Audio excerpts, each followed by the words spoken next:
DC, can I ask you, what the hell were you doing with your films? You did well with Shazam, but what is this Birds of Prey nonsense? And why does it look so awful? Is that supposed to be Cassandra Cain? You know, one of the most badass characters in a Batman family? Anyway, there's this new film called Joker. It's supposed to be based on a Batman villain, and I'm gonna talk about it in this video, just to forget about that. Welcome to Appabend's Uncapped, a series of reviews by yours truly. Today's review is gonna be on Joker, the first installment of DC's standalone films. But before we get started, YouTube is going to demonetize this video because we're living in a clown world, so if you'd like to support my work, you can do so by checking the links down below. Joker is the story of Arthur Fleck, a mentally ill working-class clown who has been bullied and beaten by the society of 1980s Gotham. This film essentially documents his downward spiral into insanity, and to quote Heath Ledger's Joker, "See, madness, as you know, is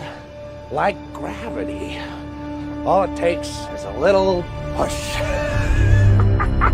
Now, I'm not really buying the idea of a Joker origin story. I feel like the character should be a mysterious entity with an unknown origin, which is why he's more fitting to be played by Tommy Wiseau. But I saw the trailer for this film and I thought it looked intriguing for a psychological thriller film. It has a little bit of a Taxi Driver vibes in there, and coincidentally, it also has Robert De Niro in it, who is also on Taxi Driver as the main protagonist, who is also being pushed down by society around him to the point where he just lost it and resorted to violence. Actually, this film is basically Taxi Driver, except with a DC character paint. And I like Taxi Driver. I think it's a good film about a mentally challenged person fighting against the injustices of society, and a character who is actually a lot more of an incel compared to Joaquin Phoenix's Joker. But I still prefer Falling Down because I can kind of resonate with Michael Douglas and the breakfast menu issue, and Michael Douglas actually looks like a troubled man, while De Niro in 76 looks like a freaking lady killer. I mean, I don't know about y'all, but damn, he was hot. So is Joker worth the watch? Did the Joker stand up against the society that bullied him? Well,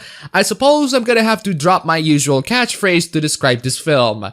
It depends. No, really, it depends on what you're looking for. If you're looking for a psychological thriller film that just so happens to have a DC character in it, you might be satisfied. If you're looking for a film filled with action scenes like your typical DC superhero films, you might be a bit disappointed. If you're looking for some dark comedy, this film has quite a lot of those, and they are pretty funny. As a dark comedy film, it has quite a lot of funny jokes, and I was a bit surprised that it's not as depressing as the trailers make it out to be. Oh sure, you see Arthur's deterioration on becoming the Joker, and it is quite sad at times, but the film isn't too serious enough to make me feel like it's overly dramatic, which is good. I'm the guy who expected dark humor, and I got exactly that. I feel that some people are gonna take a lot of the dark humor too seriously. You might see articles of people taking the overall story too seriously and making it as if it's a social commentary about a man being broken down by society, as if the film was trying to justify the actions of people with similar upbringings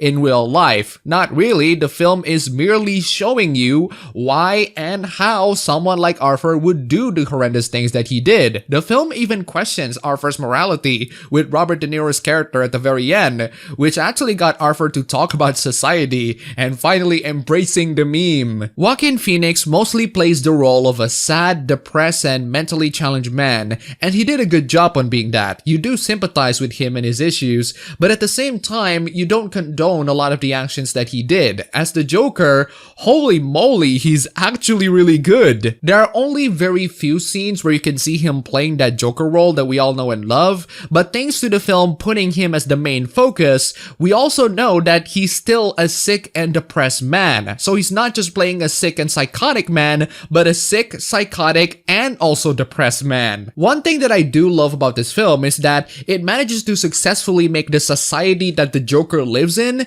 to be pretty despicable. People would constantly make fun of him and bully him, constantly pushing him over the edge of madness, but the most heartbreaking part is that some of those people are just doing what anyone else would have done. Thomas Wayne, for example, the film characterizes him as a dick who punches Arthur in the face, but Arthur is actually harassing him at that toilet with some ridiculous claims, so it's natural that he would would punch him, anyone would. The character that Robert De Niro plays, the talk show guy, was also somewhat sympathetic. As you get to know him more thanks to the interview, he's not even a bad guy. He's just doing his job, and Arthur just doesn't like it when he makes fun of him. The film shows that no matter what you do as human beings, no matter how right you think your actions are, there's no stopping these kinds of people to exist. Their morality is so warped that it's beyond the comprehension of any normal human being. Even the slightest contention would net you hatred from these people. What I love so much about the film is that